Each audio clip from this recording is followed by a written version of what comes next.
I think I struggle with anxiety more than I realized when I was younger. And I think more people suffer from it than they realize. So you may not have known that you've had high anxiety because the culture around us normalizes high anxiety and actually helps create it. The more traumatized you are, the more you create phantoms in your mind to keep yourself safe. The left hemisphere of your brain, where all the anxiety hangs out, tells you over and over again is if you are not afraid all the time, you will never be safe. And when you wake up in an environment like with an alcoholic parent, it's so uneven and unpredictable that gets baked in. So the paradox is now the only way you can ever feel safe is to never feel safe. And that's anxiety. I choose a peaceful state or I choose a productive state. And in my crazy wiring, I think in order for it to have been work, I have to be tired and stressed. Anxiety shuts down creativity. But our culture says, push, push, push, push, push, push harder, never stop. It's insane to get up and live your life like a robot. I've worked with prisoners, heroin addicts on the streets. I've worked with billionaires.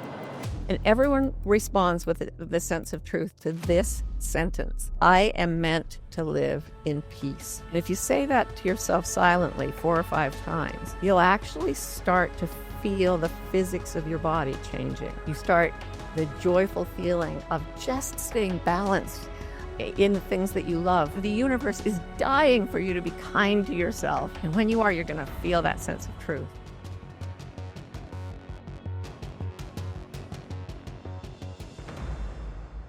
So, hey guys, listen, we're all trying to get more productive. And the question is, how do you find a way to get an edge? I'm a big believer that if you're getting mentoring or you're in an environment that causes growth, a growth-based environment, that you're much more likely to grow and you're going to grow faster. And that's why I love Growth Day. Growth Day is an app that my friend Brendan Burchard has created that I'm a big fan of. Write this down, growthday.com/ed. So if you want to be more productive, by the way, he's asked me, I post videos in there every single Monday that get your day off to the right start. He's got about $5,000, $10,000 worth of courses that are in there that come with the app. Also, some of the top influencers in the world are all posting content in there on a regular basis, like having the Avengers of personal development and business in one app. And I'm honored that he asked me to be a part of it as well and contribute on a weekly basis, and I do. So go over there and get signed up. You're going to get a free, tuition-free voucher to go to an event with Brendan and myself and a bunch of other influencers as well. So you get a free event out of it also. So go to growthday.com/ed. That's growthday.com/ed. Okay, everybody, welcome back to the show. We are going to talk about anxiety this week. And let me tell you why. I've sort of turned the show into a magnet for myself. And so I've been booking guests a lot lately that I think can help me with stuff I'm working on. And so if they can help me, I figure they could probably help you. And in this woman's case, I absolutely know she can. She's a Harvard-trained sociologist. Life coach does not really, I don't think, adequately describe what she does. She really changes people's lives. And I've had a chance to read the advanced copy of her book that's coming out. You can get right now, called Beyond Anxiety. Hear that? Beyond Anxiety, Curiosity, Creativity, and Finding Your Life's Purpose, with someone I wanted to talk to for a long time. So Martha Beck, finally welcome to the show. Oh, and it is such an honor. Thanks for having me. Oh, this is going to be great.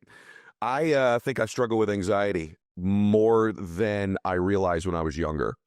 And I think more people suffer from it than they realize. And I think one of the reasons is I don't think most people can make a distinction between like fear and anxiety. And it's one of the points you make early in the book. So help someone who's listening or watching right now go, do I have anxiety or is just like fears I'm dealing with? What's the difference? Okay, so fear is like being shot out of a cannon. I started the book with this story. I was in a cottage on a game preserve in South Africa called Londolozi. I love this place. And I was writing late at night and I was next to a window. I thought the window was closed. The window, it was a door, actually, a glass door. It was actually open with a screen. So I'm typing away and I hear, I don't do it very well, but it's kind of like that. That is the territorial call of a leopard. And it was right next to the screen. And I didn't know there was a screen. I just looked over there and there was a leopard going at me. And I felt my entire body like levitate up into the roof beams and cling there, but only in my mind. It was total fear. And then the leopard turned and walked away, and bang, I went completely calm. Because in that place, I was responding kind of like a wild animal. I was surrounded by wild animals. That's fear, and that's how it's meant to be used. Bang, take action. Oh, we're safe. Calm down. I've watched antelope get chased by lions, and when the lions give up, the antelope just stops and starts eating grass in sight of the lion. Because going back to rest and relaxation after a fear impulse is necessary for us to maintain homeostasis. It's necessary to gather energy for the next time real danger comes. So the leopard left. But in my head, again, it was filthy with leopards in there. It's going to come back. It's going to claw through the screen. Oh my God, I've seen them kill things. Is that going to happen to me? Oh, how would that feel? Like, so humans uniquely, as far as we know, among animals, take a natural protective fear instinct. And then we run stories of it in our brains because we are capable of imagination and language. And that becomes the environment for the more primitive parts of the brain.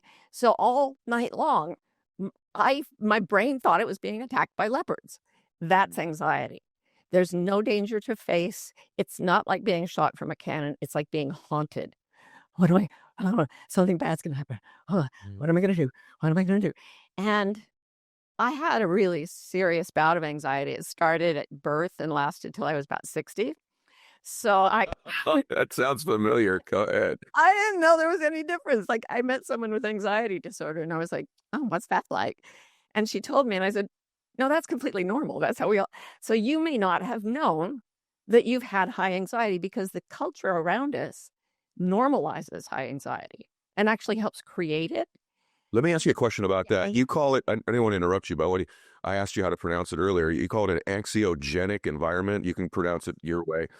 And I'm also wondering, so you stipulate that it's our world today, our current environment. Can it also be the environment in which you specifically grew up in creates a pattern within you? Because I think in my case, it started so young that it probably has something to do with my dad's alcoholism. But anyway, I wanted you to describe that term, which no one's ever heard of before. I hadn't before I read the book. And then also, if someone's wondering the source of their own, it could be environmental now, but it also could be some sort of trauma response or environmental response to their childhood too, correct? Absolutely. The more traumatized you are, the more you create phantoms in your mind to keep yourself safe because there's danger anywhere and it's unpredictable. For someone with an alcoholic parent, being constantly vigilant is a necessary survival instinct that gets you past childhood. But then what fires together in the brain wires together, and you're stuck with a brain that is easily triggered by anxiogenic factors. And that's the way I say it. And that could mean anything from a horrible news story on your phone as you're scrolling through. One of my favorite examples of it is this terrible thing on the internet that I would never do called the invisible danger prank. Have you seen this? No. Just two people are sitting together, and it's usually a man and a woman, and the woman jumps up and goes, Yes. and then the man goes absolutely bat crap crazy. He's like attacking ceiling fixtures. He's like, what's happening? What's up? That's how fast we go into fear just because it's in the population around us.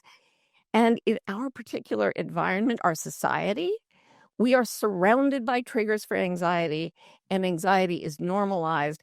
And that means that we are constantly being subjected to the invisible danger prank. And it ruins our health, mental and physical. Here's what I like. A lot of times when you read academic works, one of the reasons I don't have that many on is because it's usually a description of a condition or situation without tools to get out of it. And what I like about Martha's work is it's loaded with tools of getting out of the spiral. And so we're going to talk about that in a second. But I want to ask you one more question about having it, be a prolific part of your life. What fires together, wires together. And I think I have such anxiety in my life, which is interesting because most people, I think, would look at my external life and go, what are you worried about, dude? I mean, you got a bunch of money and, people kind of know who you are and you got a great family. I feel more normal under anxiety than I do with the lack of it. It's like a familiar home for me. In fact, I notice the times, because they're so rare, when I'm not in anxiety than noticing the times that I am. That's how prevalent it is for someone kind of like me. Is that another part of it, that it's just so familiar that you've created a pattern in your brain that is now, the reticular activating system, whatever part of the brain it is sort of searching for that leopard, even though we consciously know it probably doesn't exist. That's exactly right. We have an experience of trauma, and it then tells us so that three things in the brain that happen. The first thing is called the negativity bias. If you walk into a room and it has 15 golden retriever puppies and one cobra, where's your attention going to go? To the cobra. I got to keep myself safe. I've got to keep the puppies safe. You're going to go into a high level of fear. So the brain will not look at the 15 puppies. It will look at the cobra. And then it shunts its fear impulse to the part of the brain that wants to control things and tell stories. And the control part of the brain says, okay, here's why you should be afraid, and here's what you have to do to control it. And by the way, never stop listening to my voice because I'm the only thing keeping you safe. So we get into what I call the hall of mirrors, where a fear impulse gets shunted to the left hemisphere of the brain, which then tells a story about why you must remain frightened. And weirdly, that part of the brain is so strong that it can create this bizarre phenomenon called hemispatial neglect. You do not need to know that term. What it means is that if someone loses use of the right side of their brain to an injury, to a stroke, the left side of the brain on its own refuses to acknowledge that anything it doesn't control is actually real. So if you're only using the left side of your brain, you will not believe that your left arm and leg belong to you. So there's this story from, isn't that weird? Oliver Sacks wrote about going into a hospital when he was a young intern in psychiatry. And there was a man in there who was screaming at the top of his lungs. He'd had a right hemisphere stroke. And he woke up and he looked at his own left leg, and he was absolutely sure it was a severed leg that the nurses had put in bed with him as a prank. And he was screaming. And then he picked up the leg and threw it out of bed. And then his body went with it. And he was like, it's attached to me. It's attached to me. So Oliver Sacks is like, okay, so if that's not your leg, where is your left leg? And he thought for a minute and he said, it's gone. It doesn't exist. This is the way, I know it's so bizarre, but the left hemisphere of your brain, where all the anxiety hangs out, is absolutely unwilling to let go of control or to acknowledge that anything but itself is real. And one of the things it tells you over and over again is, if you are not afraid all the time, you will never be safe. And when you wake up in an environment like with an alcoholic parent, it's so uneven and unpredictable that gets baked in. Stay scared or you're not safe. So the paradox is, now the only way you can ever feel safe is to never feel safe. And that's anxiety. Oh, whoa, that's so good. I'm sitting here. By the way, your delivery style is so awesome. We're gonna talk about tools here in a second, guys, but that of the idea, the only way to ever feel safe is to never feel safe. And I think a lot of us that suffer with this, or maybe aren't even aware of it, we produce a lot of great external results, guys. I mean, that's probably why I have, a pretty good pile of money, because there's never enough of it to feel safe that I'll never be poor. Right. I've got to continue. I work all the time because it could come to an end and I'd lose momentum. Right. And so this lack of safety is something worth evaluating. Now, here's what I told you guys that's great about her work. We're going to go through multiple tools and we'll go back into the work again as well. You call curiosity the invisible door, I think is what you call it. The secret doorway. Nobody knows the secret door. The secret door. Yeah. How and why, and how do you leverage or utilize curiosity? What do you mean by all of that? Right. So you need something that's as powerful as that negativity bias to get you away from the anxiety-producing part of the brain and into the right hemisphere, where there's meaning and love and purpose and joy and presence and all the good things. Okay. And you will notice that so this very primitive part of the brain, the amygdala, is what shouts with danger and gets the cycle started in the left side of your brain. In the right side of your brain, there's a little burst of danger, and what happens is an intense desire to know. So have you ever driven past an accident and kind of slowed down and rubbernecked a little? And people do this and they're like, I shouldn't do this. This is so bad. It's not bad. It's an evolutionary development that helps us know how to avoid danger in the future. So that impulse is very intense, and it's curiosity. This is why the average 16-year-old has already seen something like 12,000 televised murders, and why people watch literal murder shows to calm down, like true crime, because we're obsessed with murder. We are curious about it. That's why we have murder mysteries. It's the detective part of the brain. What happened to me in that cottage with the leopard is that I went very rapidly from the vulnerable animal part of my brain to the tracker part of my brain. I'm obsessed with animals. I love to track them. And thanks to my wonderful teachers there, I thought with curiosity when I saw a wild animal instead of thinking with just fear. So my initial burst of, "Whoa!" immediately went to, like, that next morning, I was out there at first light looking for the tracks, looking for where he came, looking for where he turned. Why did he come to? I was fascinated. And it's kind of like when we were evolving. If you have you ever tracked an animal, Ed? Have I ever tracked an animal? Yeah. Yes, I have actually. Yeah. What am I thinking? Of course I have. Yes. When? On my island, we tracked some deer that we believed were injured, and we tracked them for 3 days. I also tracked a fox on my island for about 3 weeks as well. So yes, I definitely have, and I've done it recently. Have you had the experience where you're walking along and the track starts to kind of speak to you? Yeah, And so you're like, you absolutely. feel that Tom Brown, the tracker, says, the first track is the end of a string. At the other end, a being is moving. Ooh. And doesn't that just pull you into curiosity? Yeah. And so this is why when people undergo a trauma, like there was a terrible thing where a busload of school children was hijacked and driven to this cave. And most of the kids just panicked.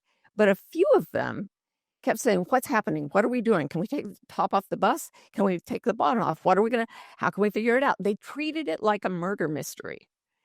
And they were the ones who didn't develop PTSD.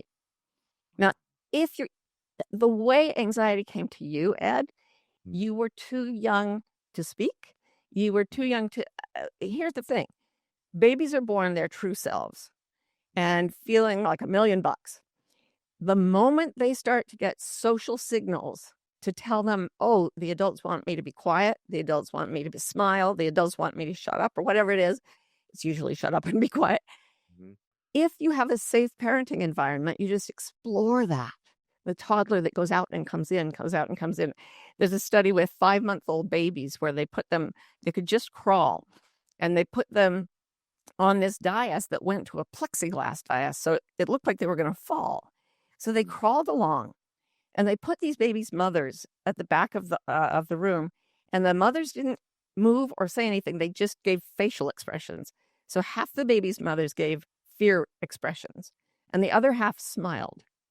The babies whose mothers smiled were the only ones who would go out on the plexiglass to find out what the hell was happening. Wow. If you have a parent radiating anxiety, pain, difficulty, dementia, which is what alcohol intoxication really is, long before you could talk, you learned to beware. Be very, very careful. So your natural curiosity got overbalanced by I have to feel safe to feel in danger to feel safe. You got stuck in it as a tiny, tiny child. And many of us are like that. And that's only a tragedy if we don't make something out of it. And you've made a hell of a lot out of it. Now, I would love to see you feeling joyful and happy and coming at the same type of creativity with like the fascination of tracking an animal to figure out what your life's going to be. Well, I have to tell you, the reason I think you work so profound, by the way, everybody, we'll stop talking about me now. Hopefully you're seeing yourselves through me, but we're going to talk about different circumstances in a second. The other thing you teach, though, that has helped me is this perfect day idea, this perfect day exercise. I think this is like, we're going to do 2 or 3 tools here, but this one here, no matter where your anxiety comes from, maybe it's not childhood, maybe you just live with a little anxiety right now, career displacement or money issues, or you're worried about the geopolitical world, whatever, you got anxiety.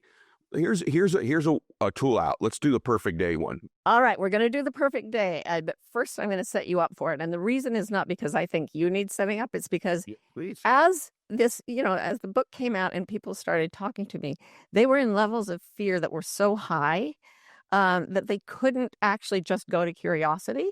So I developed an acronym, KAT, and the K stands for kindness. So if I told you If we were in danger and I said to you, be calm, there's no way you could force that. But if there were a lot of people around us and we had to keep them safe, and said, Ed, be kind, you would know how to do that even if you were very frightened yourself. I have a friend who was a dude on a cattle ranch in Wyoming, and there was a huge horse that was a matriarch of this horse herd. And one night she felt something strange was going on with the horses, and she went out, and this huge horse was completely tangled in barbed wire and brush. Now, this is a horse that was highly afraid, that could easily kill you with one accidental kick. They don't even mean to. They don't know how powerful they are. Right. So here's my friend in the middle of a freezing Wyoming night, walking up to this horse, which is bolting and sweating. And every single one of us instinctively knows how to calm a frightened animal. And our culture tells us that our anxious brains are broken machines, but they're simply frightened animals. How would you approach that horse, Ed? How would you give it kindness? Mm. Well, I've had that exact situation. Really? Yeah, I have. I have a 18 hands, big old horse that got tangled up and was doing a bunch of damage and was probably going to kill itself. And so I know what my approach was. Mine was obviously very calm, kindness, slow. Yes. But I'll let you answer the question because you're more qualified than I am. No, you're doing exactly the right thing. We don't know how to bash ourselves with biochemistry or analyze ourselves. And in fact, approaching anxiety that way is so wrong-headed, because analyze means to chop something up and figure out what makes it happen. And then drugging something into insensitivity, say, well, I'm going to get over my anxiety and bring it down. Yeah. If you go up to an animal that's frightened and say, I'm going to bring you down, I'm going to cut you up, I'm going to drug you senseless because I want you out of here, will that make it calmer? No, it will not. No, escalates. But what you just did, every human is inherently endowed through evolution with the ability to know how to calm a frightened animal. You slow the pitch, the volume, and the speed of your voice. Chris Voss, who was the lead FBI hostage negotiator. First been on the show. He's great. Oh my God, he's amazing. I worship him.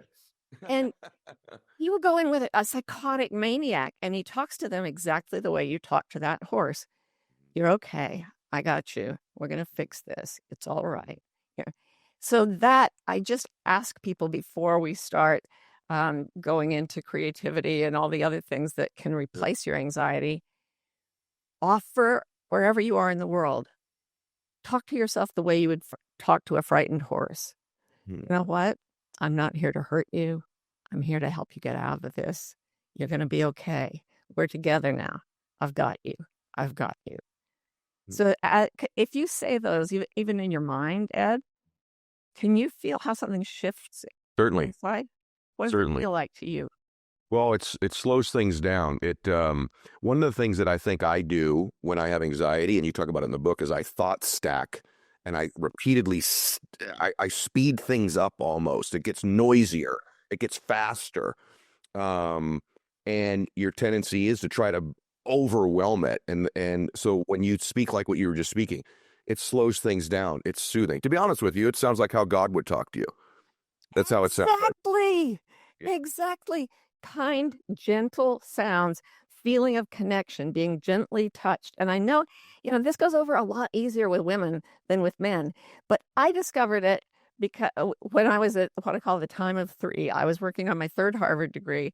I had 3 little kids under 5, one with a disability, Down syndrome. And I had 3 autoimmune diseases that were considered progressive and incurable. So I was screwed. I was like, I never slept. And all my life, I had fed my anxiety thinking it was the fuel for success. And it burned me to a crisp. And pretty much, my kids and I still talk about, that wasn't a great time, was it, Mom? And so I learned from that. When I asked you that, why was the first thing kindness? Why was that the first thing you said?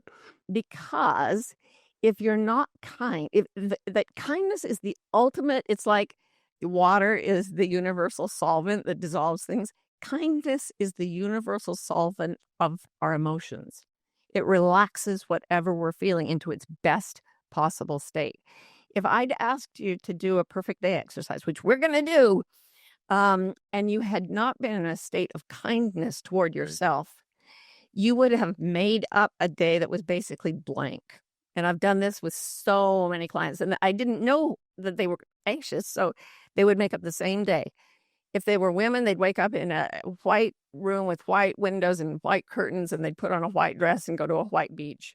If it was a man, he always owned a bar on a beach, and everything was sort of like that. And it was just so stereotypical. And I was like, this is not what they actually want. What's going wrong? And I realized they weren't able to access creativity because anxiety shuts down creativity. And that's what I learned during the research for this book, that anxiety and creativity toggle in the brain. When one is up, the other has to be down. When one is on, the other's off. Yeah. And it was very exciting for me, actually, to see this in the neural. What a great chunk of information for all of you watching, listening, right? Like, just to know that the presence of creativity means, at least to some extent, the diminishing of anxiety. That's really, really critical to know between the left and the right brain. Okay, I didn't mean to interrupt you. I just for me, that jumps out. Right. So when I was pushing my life with creativity, I nearly burned myself out, and I thought that having great success and being a Harvard professor would do everything for me, and it wouldn't have. Because I had to be kind to myself, I developed a whole new universe of what was possible and ideal for me. And so I wanted you to just find that 18-hand horse inside you who's going, calm him down. Very good. Boss, you're okay. I've got you. It is a scary world, but I'm here. I've got you. It's sweet. Yeah? It is. I wish I could bring Martha with me every Friday. You can. Every speech I give, every podcast I do. I know I can. By the way, I have for like the last 3 weeks since I read the book. Oh. It's true. It's true. I didn't tell you how to treat that horse. That came from you. That is the calming energy. And it was right there. When you accessed it, boom, no problem, no tricks. You just went to it. So if you're kind to that inner horse, relax, let your breath go out. And we're going to go to a day that is in, let's see, the year will be, and I don't know when y'all will be listening to this, but right now we're in 2025. Yep. This will be 2030. So just think, how old will you be then? How old will your kids be? Just sort of get established in that timeline. Now, I'm going to prompt you through a day. And the instructions are, don't make anything up. You are going to hear, see, touch, feel, touch, smell, taste the things that happen in the day if they arise in your mind. And if they don't arise, say, nothing's coming. And then we'll just move on. Because this is being shown to you. It is not something you make up. And if you're relaxed, it will be shown to you in much greater detail, because the universe that wants to show it to you loves you, and it wants you to be happy and calm. So let's go. It is 2030, and you are waking up in a normal day in your perfect life. Before you wake up refreshed and rejuvenated and happy for the day. Don't even open your eyes at first. Just tell me what you hear. I can feel the wind blowing a little bit, and I can feel the breeze from the ocean. I know that I probably have my window or my doors open because. Oh, absolutely. Not probably. We're maxing this out. You want maximum performance? Max this sucker out. Okay. And look at the color of the sheets. What kind of sheets do you have? What kind of bedding? I'm picturing the ones I have. They are gray. They're gray satin sheets. Sweet. Cool. That's so awesome that you already have one component of your ideal life right now. So now I want you to sit up and look around the room. How big is the room? What does it look like? What's the color of the walls? Are there pictures? Yeah, there's pictures of my family. I got to be candid with you. It's actually the room I wake up in now.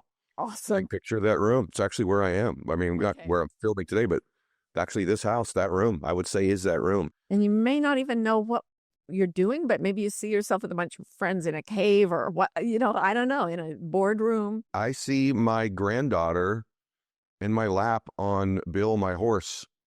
and she's not born yet, and she's not conceived yet, and no one's even ready to have a granddaughter in my family yet. But that's what I see. Oh, I have the shivers. I'm feeling the chill of truth here, Ed. All right. Take the brakes off what you imagine. What you imagine is it comes to you as easily if it's a big dream as if it's a small dream. I really agree with Joe Dispenza. We live the life we imagine, and most of us imagine the same thing we saw growing up going on forever. And so we never create anything but that. What do you see in the house? I see out of the house. So what would be different is that when I come down the stairs, I can actually see the ocean when I get down to that level. So I don't really see a lot of things in there that are different, but I know what I see when I look out. And when I look out, there's this huge, wide open, like door slider that you can walk out, and you can look out from being in the house, and you can see the waves crashing. That's what Oh I my see. gosh. Yeah. Little bit of theory. The reason our lives are so anxiogenic is we have been cut off from nature. I mean, that's one of the reasons. And we evolved to wake up to sounds like wind in the trees and bird song. And there is research to show that those sounds give us homeostasis, and the ocean does the same thing. So I love that you can't really see what's in the house, because it tells me that your spirit is moving you out to commune with the natural environment where we evolved to be happy. So the big takeaway of my book was when I realized, looking at the neurobiology of the brain, that creativity and anxiety toggle, that they're opposite systems. And if you are in the anxiogenic part, the anxious part of your brain, and you drive yourself and you succeed in our culture, which is about being driven, you'll get as burned out as I did with my third Harvard degree, my third child, and my third job. It was like, and my third progressive illness. Now I have no symptoms of those illnesses, by the way. They're not supposed to get better. They just did. And the reason they did was that I learned to exchange anxiety for flow.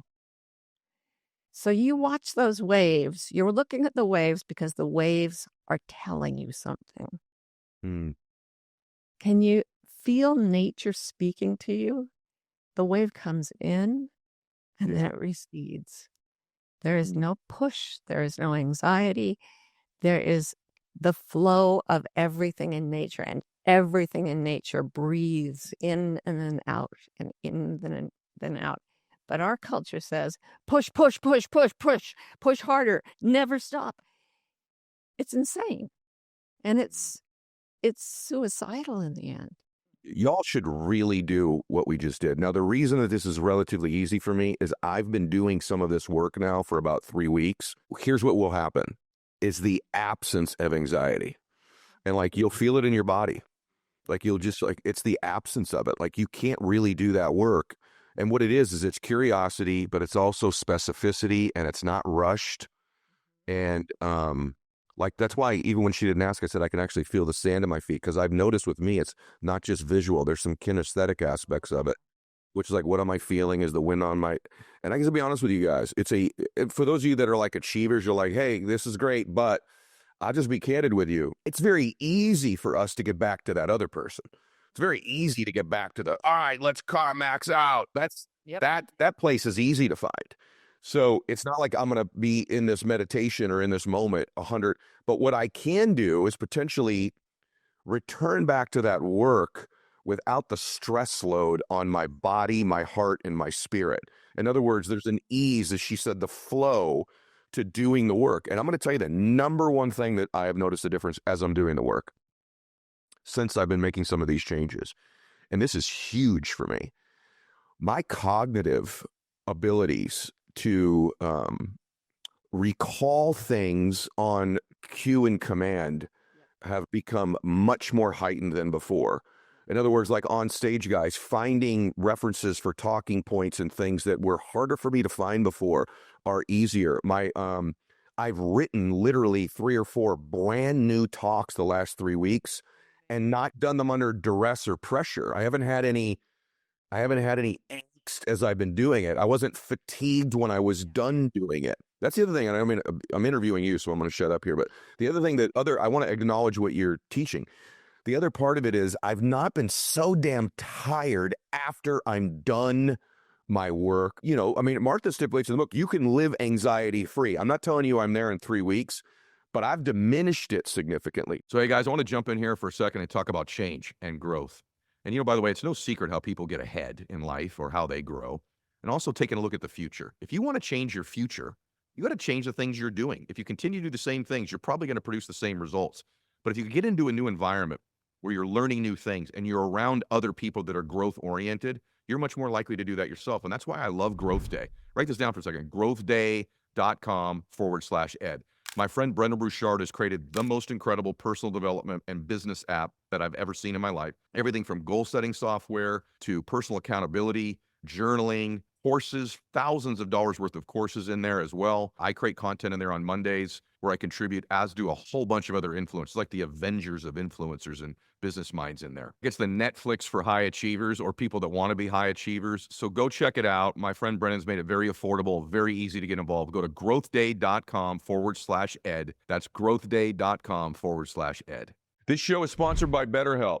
26% of Americans who participated in a recent survey say they've avoided seeking mental health support due to fear of judgment. When people hesitate to get help, it doesn't just affect them. It impacts families, workplaces, and entire communities. This Mental Health Awareness Month, let's encourage everyone to take care of their well-being and break the stigma. The world is better when people are healthy and happy. Therapy is a great way to take care of your mental health. It empowers you to be the best version of yourself, and it's for everyone. BetterHelp has over 10 years of experience matching people with the right therapist from their diverse network of more than 30,000 licensed therapists with a wide range of specialties. BetterHelp is fully online, making therapy affordable and convenient, serving over 5 million people worldwide. We're all better with help. Visit betterhelp.com/edshow to get 10% off your first month. That's BetterHelp, HELP.com/edshow. You talk about, I want to use the term the correct way because I wrote this down, sensing truth in the body. That's kind of like a correlated tool, right? Like I want to stay in there just for a minute because that's a big difference for me. Like I didn't realize how much I carry anxiety and stress in my body, like back aches, fatigue, my feet are sore. I also have some autoimmune stuff. I'm actually Thursday this week going to see a rheumatologist finally about it. And this stuff is just starting. Here's what I can tell you all, guys. At about 54, this stuff just like eventually stacks in your body. It just does. And like, you don't need to wait to be 54 to fix this like I am. You can be proactive with it. But can you tell them the tool about sensing truth in the body? Because it's sort of in the same zone here. It's finding your line. I mean, I had a friend who was a bodybuilder who went skiing for the first time, and he wanted to be at speed. So he'd put himself straight down the line, level his skis, and just go he would just go as straight as he could. And he would crash every time. But when he learned to go back and forth between letting the gravity pull you down and then letting the slope pull you up and then doing that again and again, you begin to move with the flow of nature and you become much, much more powerful. And it's not coddling. It's getting aligned with the forces of nature and science and the brain that can work hard, not work hard, work fun, work easy, work playfully. And all of that has gone out of it for a lot, especially of men, because it's considered sort of pandering to yourself. But my friend Boyd Vardy, who taught me to track lions, he lives in South Africa. And he was the one who told me that we were tracking lions and it was super exciting. And then he said, here's the thing. When you find the track of your right life, the print you're looking for, like you learn a lion's footprint or a rhino's footprint, you are looking for joy in the body. Wow. Joy in the body. And I was like, whoa, say that again. Really good. Most of us, because we've been tensed up and we've been gunning down that hill and we're going to crash and we don't care because we're tough, we are not even paying attention to the danger our own bodies are in from this sort of reckless course we're taking. So Boyd will take men out tracking and teach them to feel the insides of their bodies the way you're learning through illness. That's how I had to do it too, through illness. And then you start to look for something in your life that gives you this feeling of uplift, ease, and joy and playfulness. When you said that about being on your horse with your granddaughter, who is just a twinkle in someone's eye right now, right? I felt it was a track. Okay, that. And there are tracks that you're kind of sure of, like that probably is a lion. And then there's a track that is a dead cert. Yes. That one landed in my body as I was Same looking here. at you. So just in case no people out there don't know how to get there, I've spent 30 years traveling the world and talking to people looking for the sense of what is truest. And I found that there's one thing that you can say, whether I've worked with prisoners, I've worked with heroin addicts on the streets, I've worked with billionaires, and everyone responds with the sense of truth to this sentence: I am meant to live in peace. I am meant to live in peace. And if you say that to yourself silently 4 or 5 times, you'll actually start to feel the physics of your body changing. It's a deep, deep truth. And that means that at no time, on no day, in no hour, in no minute, in no second, are you ever required to do more than you can do in peace. And when you start doing that, what happens is not that you slow down, is that you start to ski life. You start the joyful feeling of just staying balanced in the things that you love while the forces of nature help you move forward, give it to you, lavish it on you. The universe is dying for you to be kind to yourself. And when you are, you're going to feel that sense of truth. So when you said that about the granddaughter, that was like bong for me. Well, for me, I think it's I am meant to live in peace. I think that's a gong. I mean, this is an all-timer, you guys. Just because I'm such a good case study for a lot of you too, right? Let me tell you what my wiring is, which is crazy. But my wiring is, okay, that's the lack of work. That's the lack of productivity. That's the lack of success. And so I either choose peace. Everyone, I bet I'm giving you a breakthrough right now. I choose a peaceful state or I choose a productive state. And I think most people are like me. You may not have the level of anxiety or whatever, but I do think when you picture peace, it's a Corona on the beach and that's it. And in my crazy wiring, I think in order for it to have been work, I have to be tired and stressed. Does that sound familiar to any of you? This is when I put on my sociologist hat Let's and go. tell you that until about 300 years ago, everybody woke up to the sounds of one another's voices, maybe water, maybe wind, maybe birds, and that they stayed with people they loved or knew all day long, doing things that had a direct application to their happiness. Children played and learned by playing. When the Industrial Revolution started and factory labor became the biggest thing and obsessive materialism became the measure of success, they started installing like blaring horns in villages that would go off at 5 a.m. So everybody would have to get up and go into the factory, away from their loved ones, away from nature, away from everything natural. We started batching children in same age, same size groups and making them sit at desks and learn things that had no application to their actual curiosity. We live in a bizarre, anxiogenic, crazy society that tells us we have to be productive, and the only image we can even have of peace is that we get a little break from that. But let me tell you different. Yeah. When you leave the hemisphere of anxiety and you go into the right hemisphere, what happens as you start to restore the joy and the peace in all those little parts of yourself. I tried this as an experiment with myself and many clients as I wrote this book, and what everyone got was an absolute explosion of delighted creativity. Yes. And all the problems we'd been facing and trying to solve anxiously, we found those solutions because the right brain is wildly productive.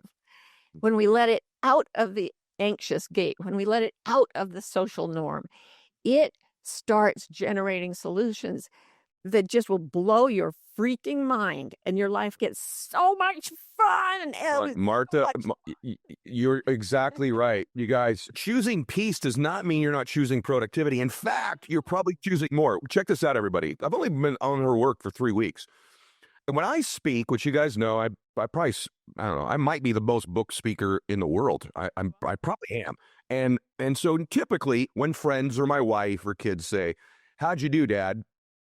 I normally go, it was a 5 or a 6, or it was terrible, or this, or I screwed this up. And it's very real. And it can be almost a debilitating process. And the last 3 weeks, there's been multiple occasions, including the last speech I just gave, where they how'd you do? And I go, actually pretty good. And here's the kicker. I wasn't so tired afterwards. Yes. I didn't need to take a nap after. There's a place to create from Yes. that. And the only other experience I've had doing is I've been doing more faith-based speaking with my Christian faith. I've been doing more speaking doing that. And I've told many of my friends, the difference is, one, I'm better when I'm doing that, but two, I'm not tired after. It's not a grind because I think I'm in this peaceful state as I'm communicating. So guys, this is not like, woo, whimsical, like let's sit on the beach, like what's your dream life? This stuff works.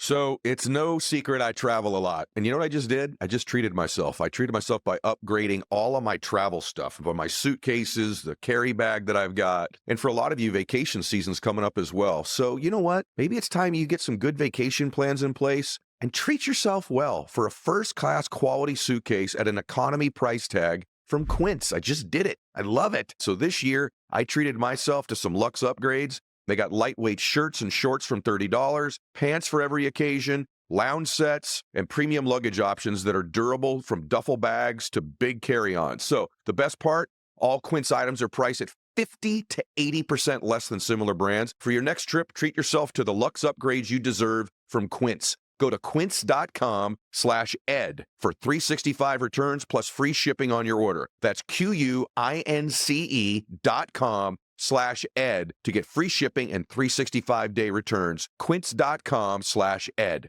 All right, everybody, right over there off camera is my element drink. I've been super obsessed with my hydration lately. I find my energy is better. My skin's gotten a lot better. The other thing that I find is I'm not quite as hungry all the time when I'm hydrating, but also because I work out a lot, I need to replace with those electrolytes and those right things in your body. You lose both water and sodium when you sweat. I've been sweating a lot in the gym. Both need to be replaced to help prevent muscle cramps, headaches. Drinking beyond thirst could be a bad idea. It dilutes blood electrolytes and sodium levels, which could lead to headaches. So just pouring a bunch of water in your body can dilute some of the good stuff. Enter Element. Element has enough sodium, potassium, and magnesium to get you feeling and performing your best. Element came with a fantastic offer for us. Just go to drinklmnt.com/Mylett and get a free sample pack with any purchase. That's drinklmnt.com/Mylett. These statements and products have not been evaluated by the Food and Drug Administration. These products are not intended to diagnose, treat, cure, or prevent any disease or condition. What's an integrity cleanse? Oh, I love an integrity cleanse. When I was 29, I was completely miserable. This is the time when I had the 3 jobs, the 3 kids, the 3 illnesses. And I wanted to be free. And I was looking at all these wisdom traditions, and they said, the truth will set you free. So I was like, okay, I'm all in. I'm not going to tell a single lie of any kind for an entire year. And that is what I did. And please do not do this. Really? Okay. That year, I walked away from, or blew up, my childhood religion, which was very intense. That meant losing my family of origin. I decided I really wasn't cut out to be an academic. I kind of hated the faculty meetings. I basically burned every bridge but love. But let me tell you something, Ed. Oh, it set me free. Don't do it the way I did it. It hurts. Don't do it. Every day, tell yourself, I am going to be aware of whether I am saying or doing things that feel like peace or not like peace. And if you choose something that is not like peace, do it deliberately and say to yourself, I am choosing this, but it is not peace. You say something to a person that's not really true. You say, okay, I said that, but it wasn't my truth. Stop lying to yourself. That's the first thing. That's where I would say, go on an integrity cleanse, take a month, and don't lie to yourself once. But it's not one of those things where when your friend says, how do I look at this? You shouldn't go, you look terrible, you look fat. Like there's a limit to it. I'm paraphrasing what you said, but I did things like that, and it was horrible. I mean, I tried to be kind, but I'd be like, why do I say that's true? So I learned after that year, I decided that that's a big year, Martha. That's a damn year. It was a big year. The reason it started really was that I had a surgery for all the illnesses. And within the surgery, I had one of those experiences that are kind of near death. Yes, I wasn't dead, but I I became very conscious and sat up and looked around, and my body was like on the gurney or whatever they've had me on. I'm like, how am I sitting up? And then I lay back and this light appeared, and I won't go into it too much, but oh, good heavens. If that is how we are meant to feel, but when that light touched me, the joy and the relief and the laughter and the beauty of it were just like nothing I'd ever experienced before.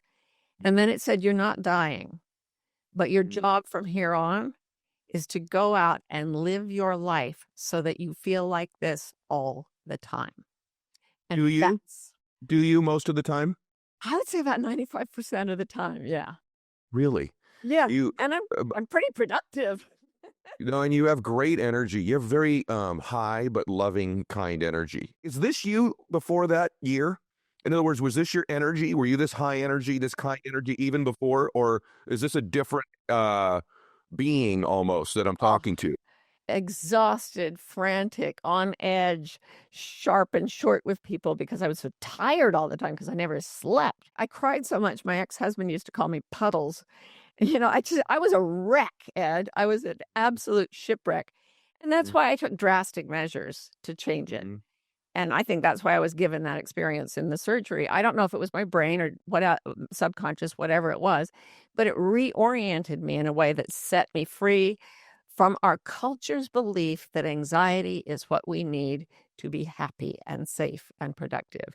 I dropped that lie. I knew it was a lie. Millions of people listen to the show. They love it. Is this my truth still? Is this what I still should be doing? I think re-auditing your life regularly feels good. I made some decisions a couple years ago about some people that I just they're just not in alignment with my integrity anymore.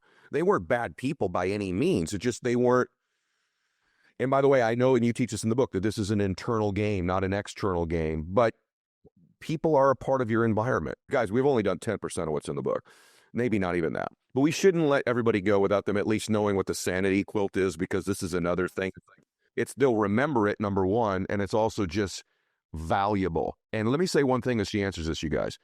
You will unleash new levels of productivity and creativity if you will begin to ask that question, and I have it written down here, and that statement to yourself that I am meant to live in peace.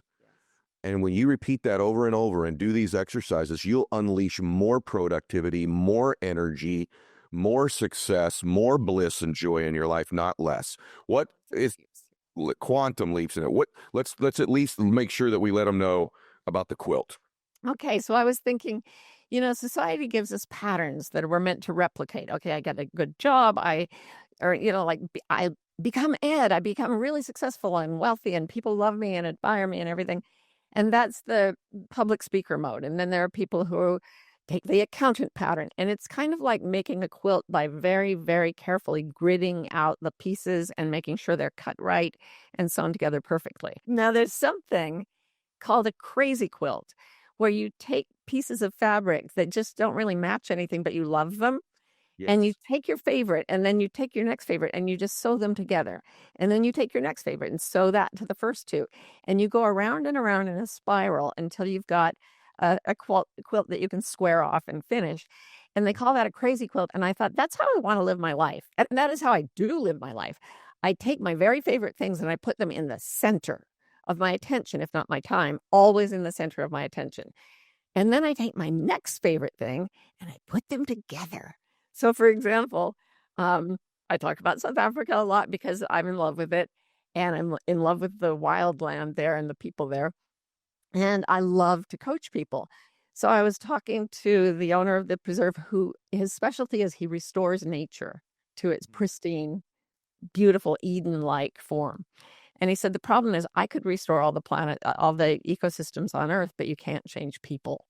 And I was like, Dave, I can only change people, but maybe. So we put it together. And now every year I go to South Africa and I coach seminars by taking out people to, learn from animal trackers and learn from the animals themselves and be in this primordial place where humans developed. Two things I love: the African wilderness and coaching. Sew them together. Now, what's the next thing? I like to do watercolors. Great. Put that on next. What's the next thing? I love jokes. Okay, put jokes in there. And so you go round and round, putting the things you love at the center, and you will create what I call an economic ecosystem where your joy and your vividness will be so infectious that people will start paying you to do what you're doing. I never set out to be a coach. People just kept asking me and paying me. I couldn't figure it out. I still can't. But anyway, the result, I thought, it's not a crazy quilt. It's a sanity quilt. It's insane to get up and live your life like a robot. It's insane. And Jeff Bezos tells all his employees, he says in his annual reports, to wake up terrified and stay scared all day. Huh? Why? Why? To be more productive. Well, he's already one of the richest men in the world. So is it really worth thousands of people living in constant fear? That's the quilt of our society. Everybody goes, oh, that sounds right. To me, that's the insanity. And putting your life together out of the things you love, and it will not look like anyone else's quilt. But I call it a sanity quilt because it will give you back to yourself. So good, Martha. This is so good. I want to go 5 more minutes. I'm sorry. It's really, I love your. Are we tired? We are not tired. We are playing here. Right. We are. And I haven't done a lot of shows where I want to really keep going. And so my audience knows this when they listen. It's just that I feel like I'm trying to find something in here for all of you today, guys, because I just want you happier. You do deserve to live in peace. And so I want to reach as far as I can because I care about you as a human being. And I know a lot of you, this is easy to slough this off and go, yeah, I'm going to get around to this when. And I am a 54-year-old who waited to get around to it too long. You don't need to wait to get around to it for 1 second. You can begin to give yourself these gifts. Let me ask you this last. By the way, I want to say the book's name before we're finished, which it's Beyond Anxiety, Curiosity, Creativity, and Finding Your Life's Purpose by Martha Beck. So now you guys know the book because I always finish with that, but I want to ask a question after that. If there was something we didn't cover today, like someone just says, hey, Martha, I heard you on the Ed Mylett show. They ran into you at Starbucks. And she said, I got all this stuff. I'm working on my Sanity Quilt. And I've got, I've got this visualization technique of my perfect day. And I'm treating myself with kindness. I'm repeating the right thing. But when anxiety pops up, is there something I can do quickly that's like a hack? Everyone's always looking for a hack. Can you give me a hack? Yeah, here's your hack. And it's the entire life's work of a great psychologist named James Pennebaker. He just did this experiment once where he had college students write down what they did for a summer vacation, but he had some of them write down something traumatic or difficult or unpleasant that they were dealing with. Right after doing it, those students were a little disturbed, but for a long time afterward, they had higher levels of satisfaction and health by any number of measures. So here's what I want to give you as a hack. If you have even a second with your phone, with a notebook, with your computer, sit down, get calm, and look for any part of you that is feeling anxious at all, and just say, are you okay in there? Write it down with your hands. Are you okay in there? And then if you're writing in a notebook, switch to your non-dominant hand and let yourself write whatever comes up. You don't have to switch hands, but if you do, some more surprising things come up. But if it says, I'm really anxious about, like, I'm looking for anxiety in myself right now, I can't find any. This is the problem. I have trouble coming up with examples. That's awesome. Okay, I'm kind of anxious about the geopolitical state of the world. Okay. So I would write it down, and it was, I'm nervous about the politics and things. And then I would write down, tell me everything. Put it all down. Tell me everything. I care. Now, it is playful, but it's deadly serious, too. Okay. The part of you that is saying to the horse, you're okay. I've got you. In order to write to the part of yourself that is anxious, you force the awakening of a part of the brain that is compassionate. Did you use that voice as the voice you want us to use? That's why I said playful, or we're using that voice as a point of emphasis for the show. You follow what I'm saying? I was being a bit silly. Okay. I want to make sure because I didn't know that, because there is a technique where you'll use a playful voice to minimize something's impact. So that wasn't Yeah. that was you emphasizing the terminology. Yeah. Okay. Weirdly, it can help if you're doing this aloud. It helps to whisper. When we whisper, the right side of the brain turns on. I don't know why. A psychiatrist taught me that. I believe it.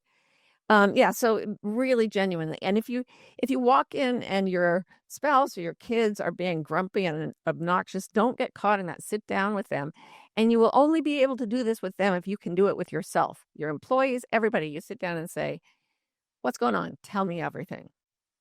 And then they say, "Well, and then say more, tell me more. Blah, blah, blah, blah, blah, blah, blah."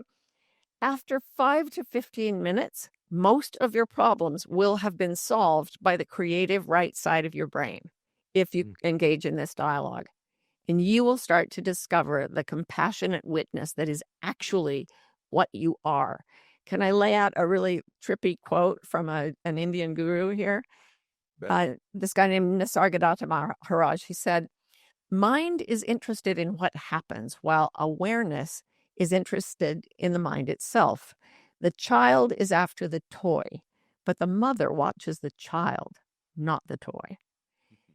So an anxious thought is clutched in your mind the way a child would clutch a toy. And when you say, "Are you okay? I'm here. Tell me everything," you become the loving parental force that can embrace your anxious self. And then it can, like a tired horse that you finally, when you got that horse out, how did it act once you got it free? Actually, I could tell you his name is Bill, and once we got him out and he calmed down, there was mud. He was rolling around in the mud and playing in the mud. He was super happy, like overflowing with joy afterwards. He breathed a bunch, by the way, at first too. Yeah, and you'll find yourself breathing more deeply as you go through this exercise. Tell me everything. The part of you that is in compassion breathes more deeply.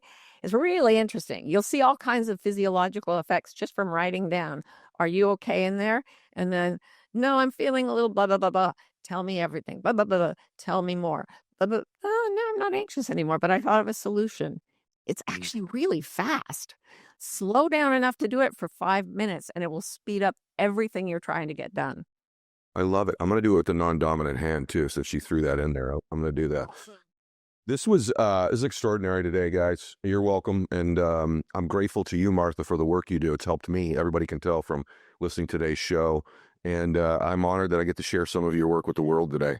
And you are a miracle on legs. And I'm so grateful for what you put into the world, and so deeply honored to be here with you and to be heard by whoever happens to listen to this. There are going to be a bunch. I can tell you that. I want to meet you in person, so I hope we get a chance to do that. If we do another podcast, we have to agree to do it in person. I'll come down to Florida. I'll be right there. All right. I love that. All right. Thank you for today. Thank you, Ed. So good. Everyone share today's episode. Everybody needs to hear a piece of this. There's some piece in there today somebody needs to hear that you love and that you care about, starting with you. God bless you. Max out.